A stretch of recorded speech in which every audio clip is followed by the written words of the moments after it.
Part 1. The sky above Earth was no longer the same.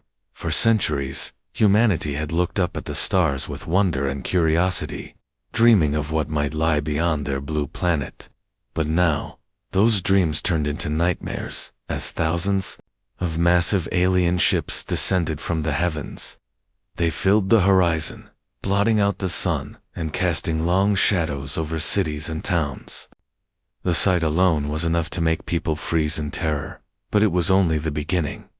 Commander Cale Vorn stood on the bridge of his flagship, a towering vessel that dwarfed even the largest human-made structures. His cold, calculating eyes scanned the monitors, displaying images of Earth below. To him, this planet was nothing more than another resource to exploit, another world to dominate.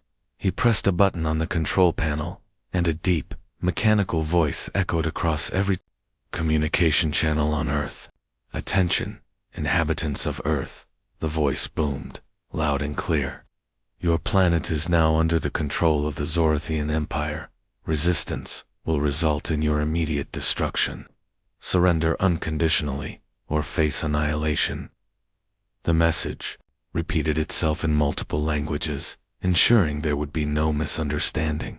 People gathered around radios, televisions, and phones, listening in stunned silence. Some cried, others prayed, and many simply stared blankly at the sky, unable to comprehend the enormity of what was happening.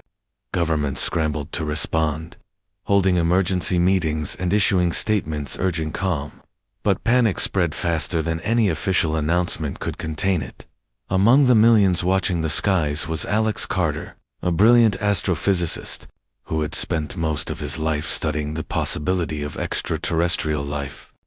For years, he had theorized about how humanity might react if aliens ever visited Earth. Now, faced with the reality of their arrival, he found himself overwhelmed by emotions he hadn't anticipated: fear, anger, and a strange sense of responsibility. Standing beside him was Mia Harper, his closest friend and colleague. She was an engineer known for her sharp mind and quick thinking, qualities that had earned her a reputation as someone who could solve problems when others couldn't. "What do we do?" Mia asked, her voice trembling slightly despite her best efforts. "To stay composed." Alex shook his head, his gaze fixed on the dark shapes looming overhead. "I don't know," he admitted quietly, "but I can't just sit here and wait for them to decide our fate." Mia nodded, determination replacing the fear in her expression. "Then let's figure something out. We've got brains, tools, and maybe even a chance if we act fast." Their conversation was interrupted by the sound of distant explosions. Looking out the window, they saw flashes of light erupting on the outskirts of the city. The aliens weren't wasting time, they were already attacking. Buildings crumbled, fires raged, and screams filled the air as people ran for cover. It was chaos, pure and unrelenting. Alex grabbed his laptop and shoved it into a backpack, along with a few essential items. "We need to get to the lab," he said, urgently. "If we can analyze their technology, maybe we can find a weakness."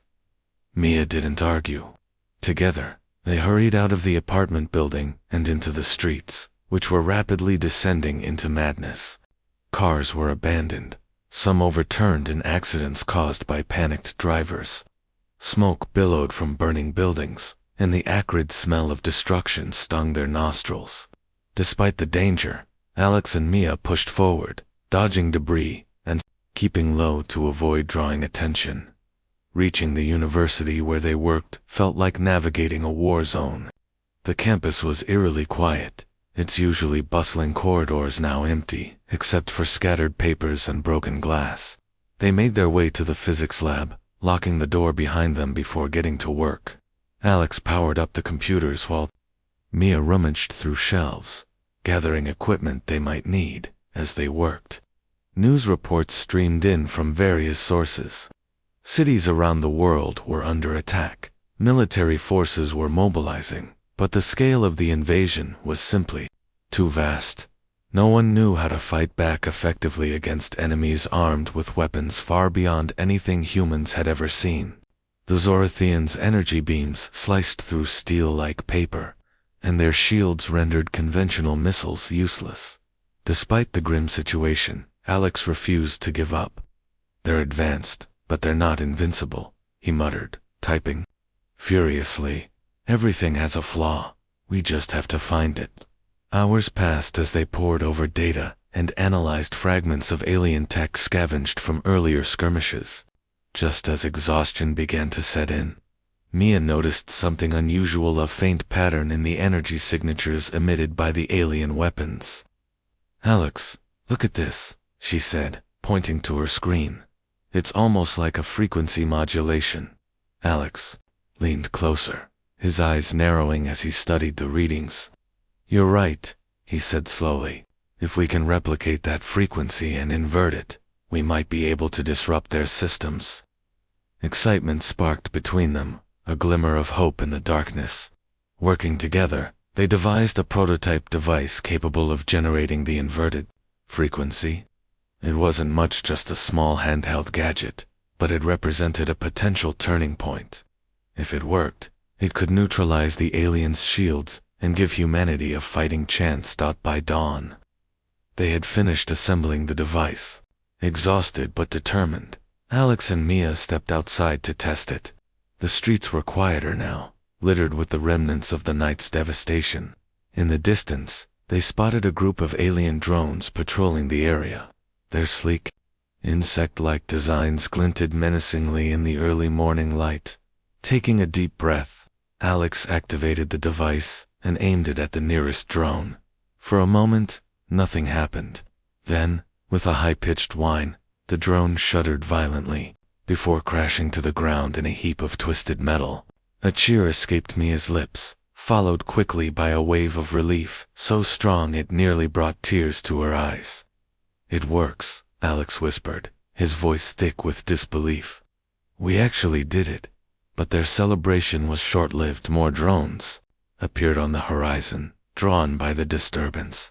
Alex and Mia exchanged a glance, both knowing they couldn't take on an entire squadron alone.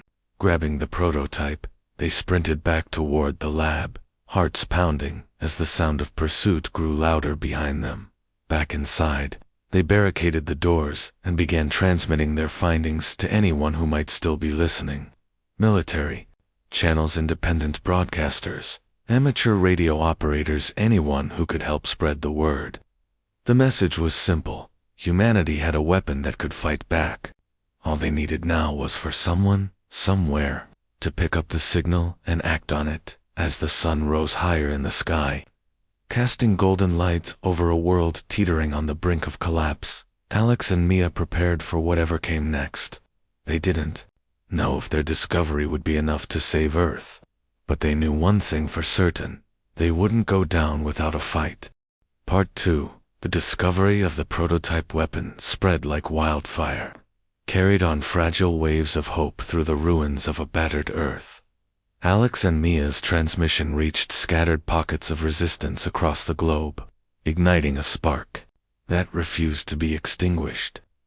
In the days following their breakthrough, humanity began to fight back, not with blind fury, but with calculated precision born out of desperation. Jake Monroe was one of the first to hear the message. A young soldier stationed in what used to be a thriving city, he now found himself leading a ragtag group of survivors, holed up in an abandoned warehouse. The building smelled of damp concrete and rusted metal, its walls scarred by shrapnel and fire. Jake sat hunched over a makeshift radio, his hands trembling slightly as he adjusted the frequency. When Alex's voice crackled through the staticom, but urgent, it felt like a lifeline thrown into a stormy sea. "They've got something," Jake said aloud, looking up at the others gathered around him. His voice carried both disbelief and determination. "A way to take down those alien bastards." The room fell silent for a moment, everyone processing the weight of the news. Among them was Clara Hayes, a former medic who had patched up countless wounds since the invasion began. Her dark hair was tied back in a messy bun, and her face bore smudges of dirt and exhaustion. She crossed her arms tightly, her sharp eyes narrowing. "If this is real, We need to act fast. Every second counts. Jake nodded. Agreed. We'll head to the coordinates they sent. If anyone can scale this tech up, it's us. The journey to the lab where Alex and Mia worked was perilous, fraught with danger at every turn. Alien patrols roamed the streets, their sleek drones buzzing overhead like mechanical insects. The group moved cautiously under the cover of darkness, sticking to shadows and alleys whenever possible. They scavenged supplies along the way, food, water, tools, and even managed to salvage parts from wrecked vehicles to repair their own battered truck. It wasn't much, but it kept them moving forward. When they finally arrived at the university campus, it was clear the place had seen better days. Windows were shattered, doors hung off their hinges, and the once pristine lawns were littered with debris. Jake knocked lightly on the door of the physics lab, wary of traps or ambushes. After a tense moment, it creaked open just wide enough for Alex's cautious face to peer out. "You're the ones who responded?" Alex asked, his tone skeptical but hopeful. "That's right," Jake replied, stepping inside with his team close behind. "We heard your message. Thought you could use some help." Mia emerged from behind a cluttered workbench, her expression brightening at the sight of reinforcements. "Help is exactly what we need," she said, gesturing to the piles of equipment surrounding them. "We've got the prototype, but scaling it up will take more hands and more time than we probably have." Clara stepped forward, her gaze sweeping over the chaotic setup. "Tell us what you need," she said firmly. "We're here to make this happen." With the new arrivals pitching in, progress accelerated rapidly. Alex explained the principles behind the device in simple terms, emphasizing how the inverted frequency disrupted the aliens' energy shields. Jake and his crew proved invaluable, using their combat experience to test modifications and refine the design. Clara, meanwhile, applied her medical knowledge to jury-rig solutions for power shortages, ensuring the prototypes remained functional despite limited resources. As days turned into weeks, small victories began to stack up. Resistance fighters, armed with the new weapons, launched targeted attacks against alien supply lines, crippling their ability to maintain prolonged assaults on human cities. Word of these successes traveled quickly, inspiring others to join the cause. Factories that hadn't been reduced to rubble started producing crude versions of the device, distributing them to militias and guerrilla groups worldwide. For the first time since the invasion began, humanity dared to believe they might stand a chance. But victory came at a cost. Casualties mounted as battles grew fiercer, and the emotional toll weighed heavily on everyone involved. Jake often found himself staring at the cracked screen of his phone, scrolling through old photos of happier times before the world fell apart. One picture in particular haunted him, a candid shot of his younger sister, Emily, smiling brightly during a family picnic. She had been visiting a neighboring city when the invasion hit, and Jake hadn't heard from her since. Each night, as he lay awake listening to the distant rumble of explosions, he wondered if she was still alive. One evening, after a particularly grueling day of testing, Alex joined Jake on the rooftop of the lab. The air was cool, carrying the faint scent of rain, and the stars above twinkled faintly through gaps in the smoke-filled sky. Neither man spoke for a long time, each lost in their thoughts. "How do you keep going?" Jake asked finally, his voice barely above a whisper. "After everything we've lost," Alex sighed, leaning against the railing. "I don't know," he admitted. "Maybe it's because I can't imagine doing anything else. If we stop fighting, then what? What kind of future are we leaving behind?" Jake nodded slowly, his jaw tightening. "You're right. We can't give up.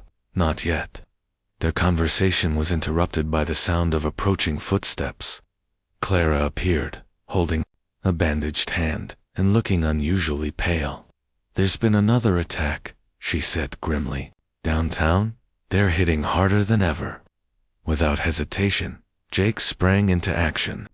"Let's move," he ordered, already heading for the stairs. We'll hit them back twice as hard. The battle that followed was brutal and chaotic. Armed with the upgraded weapons, Jake's team ambushed a Zorathian patrol fleet stationed near the city center. The devices worked flawlessly, disabling the aliens' shields and leaving them vulnerable to concentrated fire.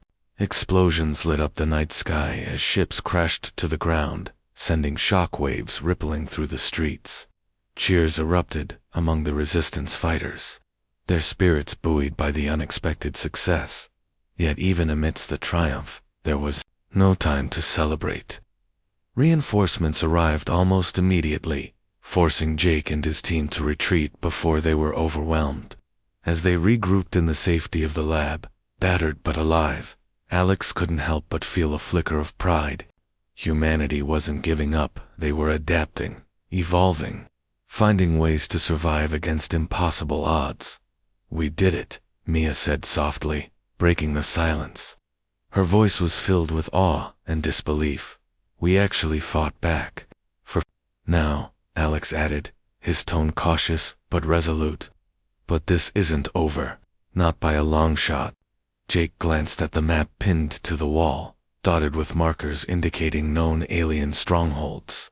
"Then let's keep pushing," he said, gripping his rifle tightly. "They took everything from us. It's time we started taking it back." And so, the resistance pressed onward, fueled by newfound hope and a burning desire for revenge. Each skirmish brought them closer to understanding their enemy, revealing weaknesses that could be exploited. Slowly but surely, humanity began to reclaim its footing, transforming from victims into warriors.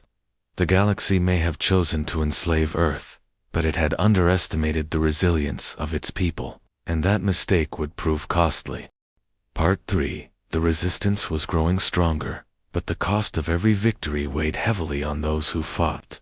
Sleepless nights became the norm for Alex, Mia, Jake, and their team. The lab had transformed into a hub of activity, buzzing with the sounds of drills, hammers, and heated discussions. People streamed in and out, carrying supplies, sharing intelligence, or simply seeking refuge. Despite the chaos, there was a sense of purpose, fragile but unyielding determination to turn the tide.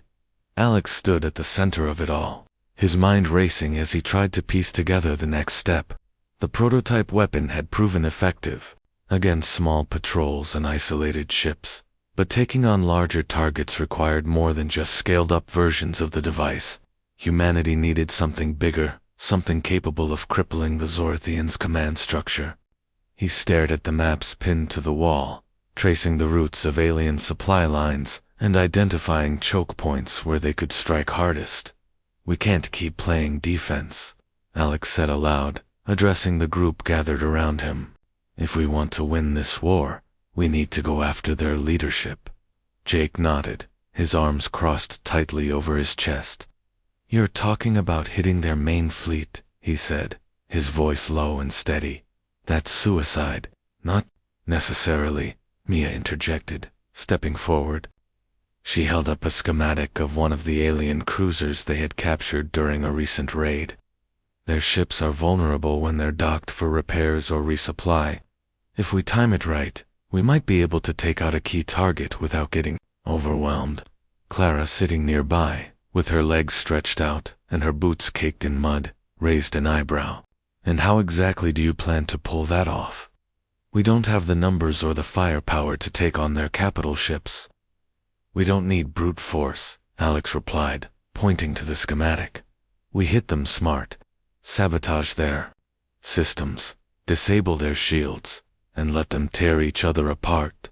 The room fell silent as everyone absorbed the plan. It was risky, almost reckless, but no one could deny its potential. For the first time in weeks, a glimmer of hope flickered in their eyes.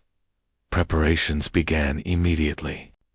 Teams scoured the city for materials to build more advanced versions of the weapon, while others worked on gathering intelligence about the Zorathian fleet. Jake led reconnaissance missions, sneaking close enough to enemy bases to gather data without being detected.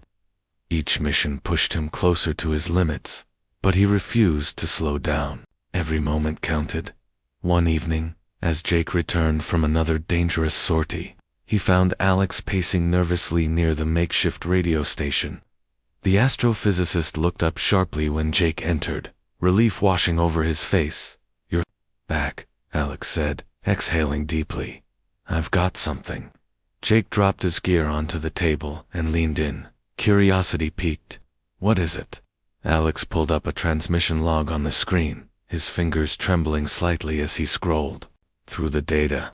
Intercepted communications between two Zorathian commanders. They mentioned a rendezvous point, a massive carrier ship called the Shadowclaw. It's their regional command center, coordinating all operations in this sector. Mia joined them, her expression lighting up as she processed the implications. "If we can disable the Shadowclaw, we cut off their chain of command.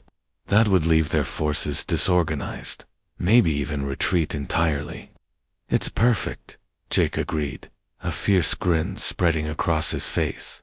"But getting close enough to plant explosives won't be easy." "No," Alex admitted, rubbing his temples, "but it's our best shot." The days leading up to the operation were tense. Everyone knew the stakes. If they failed, the retaliation would be devastating. Yet, despite the looming danger, morale remained high.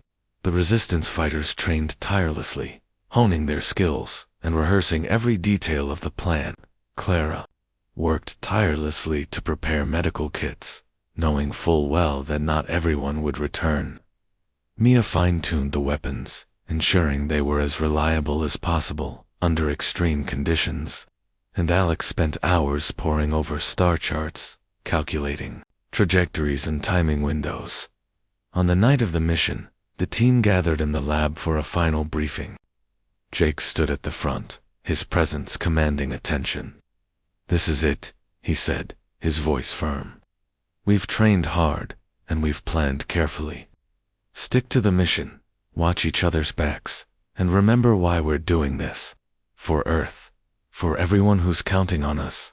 No one spoke as they loaded into the vehicles an assortment of patched-up trucks and stolen hovercrafts. The journey to the designated drop zone was nerve-wracking, every shadow and sound making them flinch. When they reached the outskirts of the alien base, they moved on foot, slipping through the darkness like ghosts. The Shadowclaw loomed above them, a monolithic structure bristling with turrets and docking bays. Its sheer size was intimidating, but the team pressed on, guided by Alex's precise calculations. Using the prototype weapons, they disabled a series of perimeter drones, clearing a path toward the ship's maintenance hatch. "Remember," Alex whispered as they approached the entrance, "we only have a few minutes once we're inside. Get to the core and plant the charges." Jake nodded, signaling for the team to split up. He led one group into the belly of the beast, navigating narrow corridors lined with pulsating conduits and humming machinery. The air was thick with the smell of ozone and metal, and the faint hum of alien technology sent shivers down their spines. Behind them, Mia and Clara covered their tracks, setting traps to slow down any pursuers. Reaching the central chamber was harder than expected. Security drones patrolled the halls, forcing the team to improvise detours and hide in shadows. At one point, Jake barely avoided detection by diving behind a stack of crates as a patrol passed by mere inches away. His heart pounded in his chest, but he forced himself to stay calm. One wrong move, and it would all be over. Finally, they reached the core. A massive sphere of glowing energy dominated the room, surrounded by intricate panels and control interfaces. Alex's instructions echoed in Jake's mind as he set the charges, his hands moving quickly but methodically. Time seemed to stretch endlessly, every second feeling like an eternity. "Done," Jake muttered, stepping back as the timer began to count down. "Let's move." They retraced their steps, adrenaline fueling their movements as alarms blared throughout the ship. Drones swarmed toward them, forcing the team to fight their way out. Bullets ricocheted off walls, and explosions rocked the corridor, as they activated the traps left behind. By the time they reached the exit, smoke filled the air, and the distant rumble of collapsing structures signaled the beginning of the end. As they fled into the night, the Shadow Claw erupted in a spectacular display of fire and debris. The shockwave knocked them off their feet, but they scrambled up, laughing and cheering despite their exhaustion. For the first time in months, the weight on their shoulders felt lighter. Back at the lab, news of the successful attack spread like wildfire. Resistance cells around the world celebrated, emboldened by the knowledge that the invaders could be beaten. Alex watched the celebrations with mixed emotions, pride warring with grief for those who hadn't made it back. Mia placed a hand on his shoulder, offering silent support. "This changes everything," Jake said, standing beside them. His face was streaked with dirt and sweat, but his eyes burned with resolve. "They thought we were weak. Now they know better." Alex nodded slowly, gazing at the stars beyond the shattered windows. "It's not over," he reminded them. "But tonight, we showed them what humanity is capable of." And somewhere deep within the galaxy, the Zorathians began to realize that enslaving Earth had been a grave mistake. Part 4. The destruction of the Shadow Claw sent shockwaves through the Zorathian Empire, both literally and figuratively. For the first time since their arrival, the invaders faced a real threat, not just from scattered resistance fighters, but from an organized, intelligent force capable of striking at their core operations. Yet, despite the victory, the mood among Alex, Mia, Jake, and the rest of the team was far from celebratory. They knew that while they had dealt a significant blow, it was only one battle in a much larger war. In the days following the attack, intercepted communications revealed something unsettling. The Zorathians were not acting alone. Commander Cale Vorn, furious over the loss of his flagship, had called for reinforcements and, not from ordinary fleets.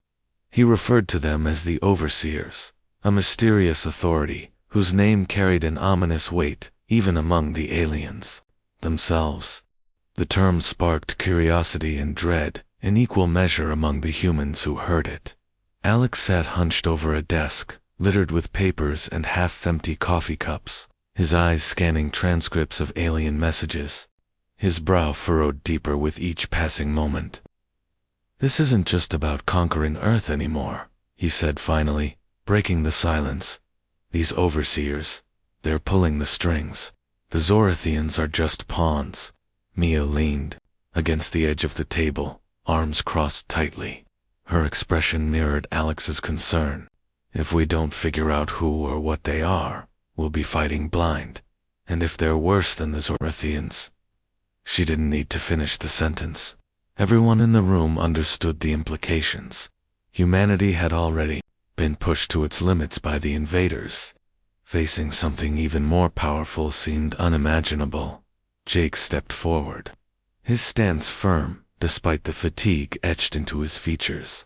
"Then we find out. We hit them where it hurts, until they show us exactly who these Overseers are." The next phase of the Resistance's strategy focused on gathering intelligence. Small teams infiltrated abandoned alien outposts, scavenging technology and decrypting data logs. Each mission was dangerous, often ending in casualties, but the information they retrieved was invaluable.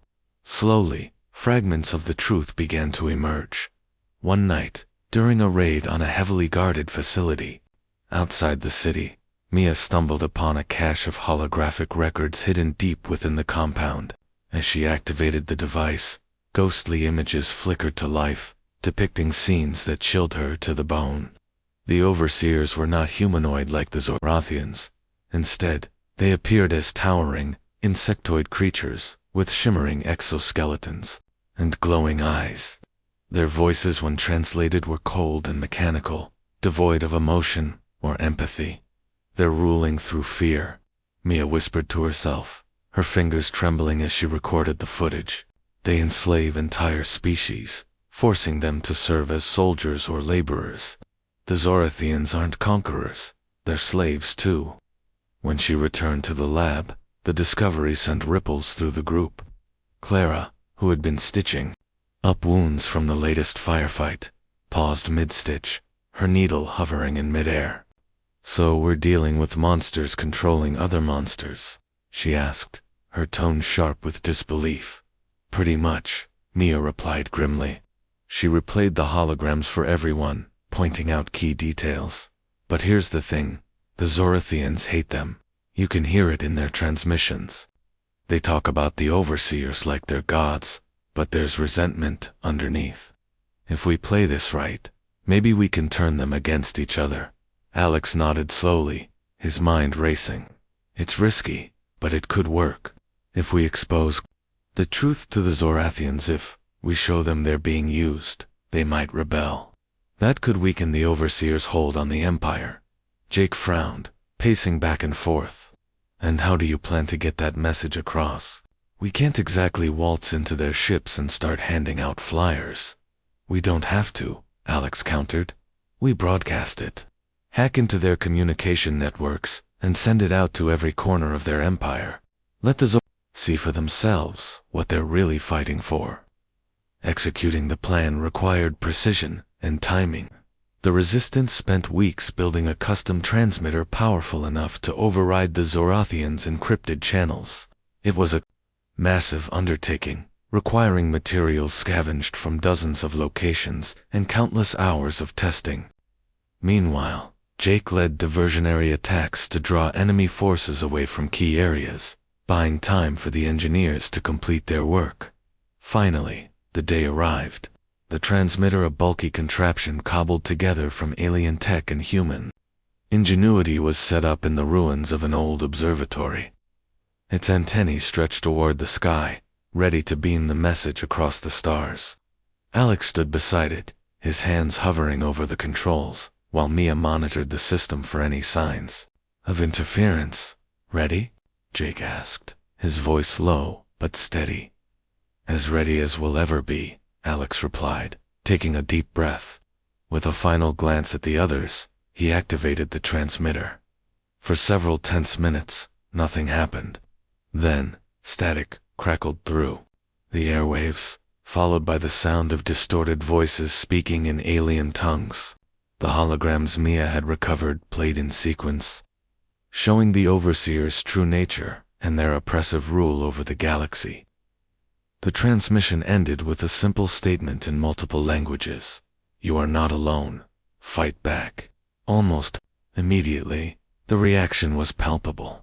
Alien patrols became erratic, their movements less coordinated. Reports trickled in from resistance cells around the worlds. Zorathian troops seemed confused, even hesitant, during engagements. Some units outright refused orders, retreating without explanation. Others turned on their own commanders, sparking internal conflict within the ranks. Back at the lab, the team watched the chaos unfold, with a mix of awe and apprehension. Clara shook her head, marveling at the sight of their enemies crumbling from within. "I never thought I'd say this, but I almost feel sorry for them," she admitted quietly. "Don't," Jake said firmly. "They chose to invade us. Whatever happens to them now is on them." Despite the initial success, Alex remained cautious. "This is just the beginning," he warned. "The Overseers won't sit back and let their empire fall apart.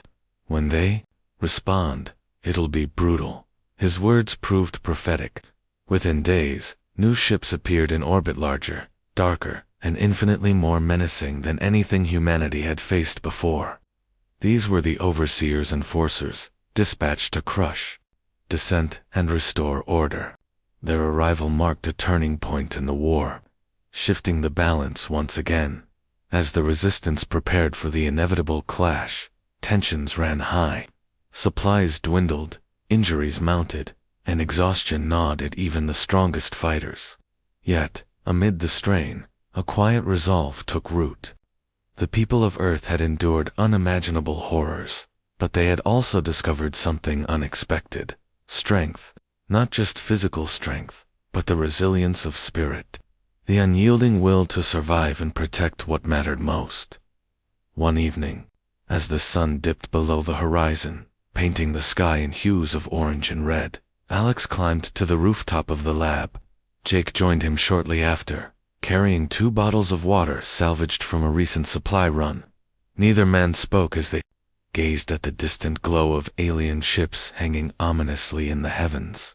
"You ever think about what happens if we win?" Jake asked suddenly, his voice barely audible over the wind. Alex hesitated, then shrugged. "Sometimes, but winning isn't enough. We have to make sure no one else has to go through this again. No more empires. No more tyrants."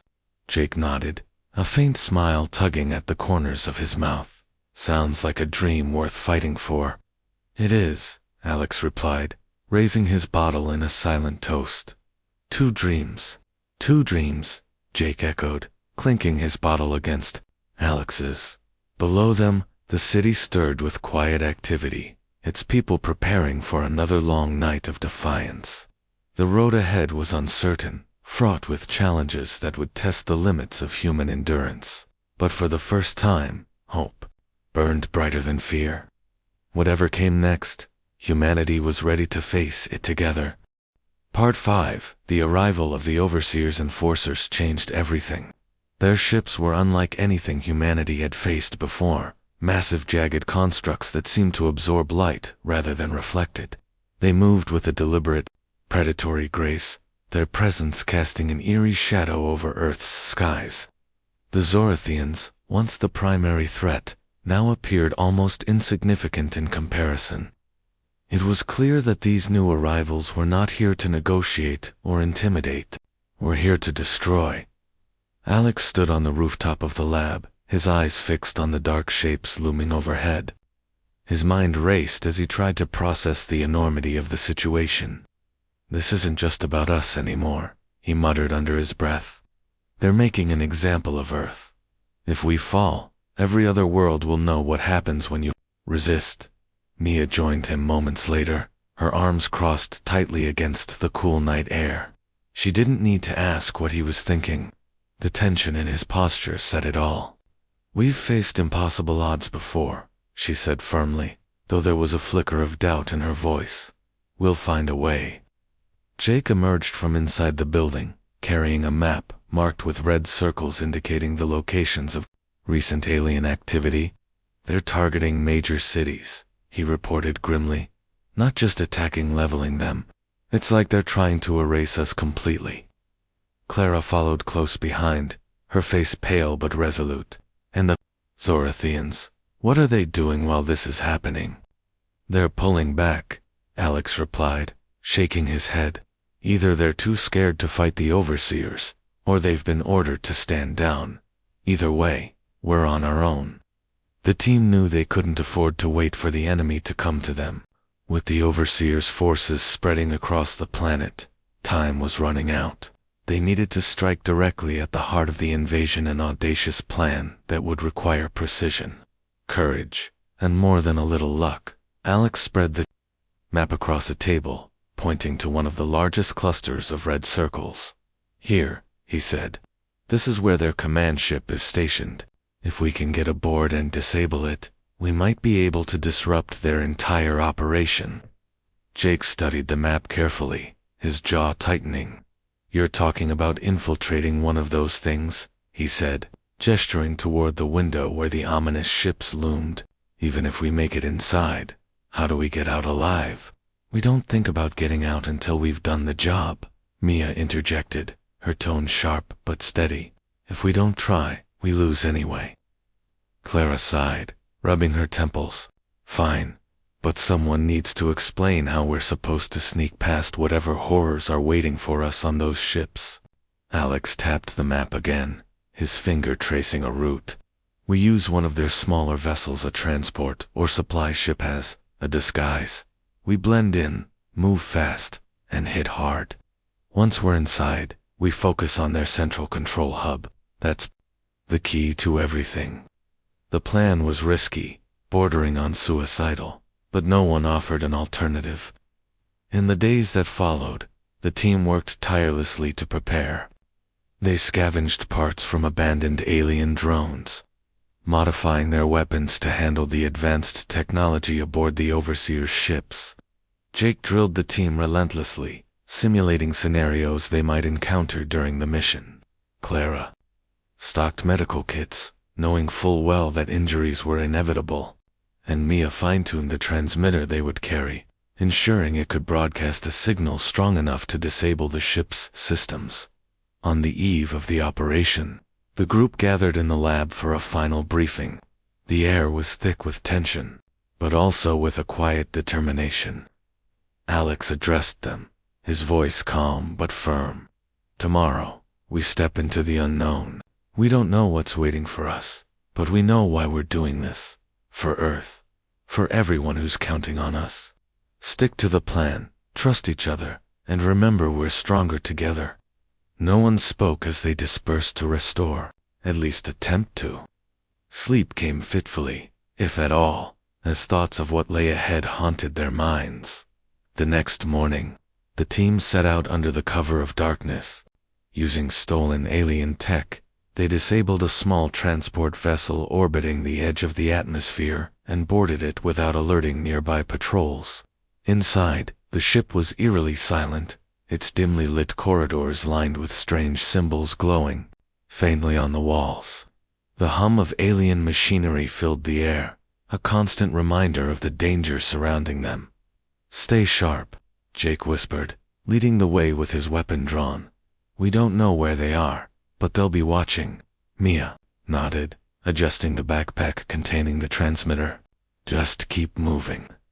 The longer we stay here, the higher the risk."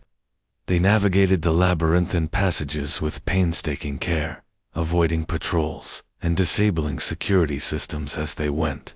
At one point, they encountered a group of insectoid drones guarding a critical junction. Jake signaled for silence, motioning for Clara to set up a distraction. She tossed a makeshift EMP device down a side corridor, creating a burst of static that drew the drones away. The team slipped past unnoticed, their hearts pounding with adrenaline. Reaching the central control hub was harder than expected. The door was sealed shut, requiring Mia to hack into the system using tools cobbled together from alien components. Her hands trembled slightly as she worked, sweat dripping down her forehead. "Almost there," she muttered, her voice barely audible. Finally, the doors slid open with a hiss, revealing a vast chamber dominated by a pulsating core of energy. Strange tendrils of light snaked through the air, connecting the core to various consoles and panels. Alex scanned the room quickly, identifying the weak points in the system. "Plant the charges here and here," he instructed, pointing to specific nodes. "And set the timer for 5 minutes enough. Time to get clear but not enough for them to stop us." Jake and Clara moved swiftly, setting explosive charges, while Mia activated the transmitter. As the device powered up, the ship shuddered violently, alarms blaring throughout the corridors. "That's our cue," Mia said sharply, grabbing her gear. "Let's go." Retreating was even more perilous than infiltrating. Alien soldiers swarmed the halls, responding to the breach with deadly efficiency. The team fought their way back, relying on teamwork and quick reflexes to survive. At one point, Jake took a hit to his shoulder, forcing Clara to patch him up mid-retreat. Blood seeped through the makeshift bandage, but he gritted his teeth and pushed forward as they reached the hangar bay. The countdown on the transmitter ticked closer to 0. The stolen transport ship awaited them, its engines already warming up. "Go, go," Alex shouted, urging everyone aboard. They barely made it out in time. As the ship launched into space, the Overseer's command vessel erupted in a blinding explosion, sending shockwaves rippling through the void. The team watched in stunned silence as debris tumbled through the stars, their victory tempered by the knowledge of what it had cost. Back on Earth, news of the attack spread rapidly. Resistance cells celebrated cautiously, knowing the war was far from over. Yet, for the first time since the invasion began, hope burned brighter than fear. Humanity had struck a blow against the seemingly invincible Overseers, proving that even the darkest shadows could be challenged. In the aftermath, Alex gazed at the stars, his expression unreadable. "This isn't the end," he said softly, "but it's a start." Jake nodded, his wounded arm cradled against his chest. "Yeah, and whatever comes next, we'll face it together." The galaxy had underestimated Earth once. It wouldn't make that mistake again.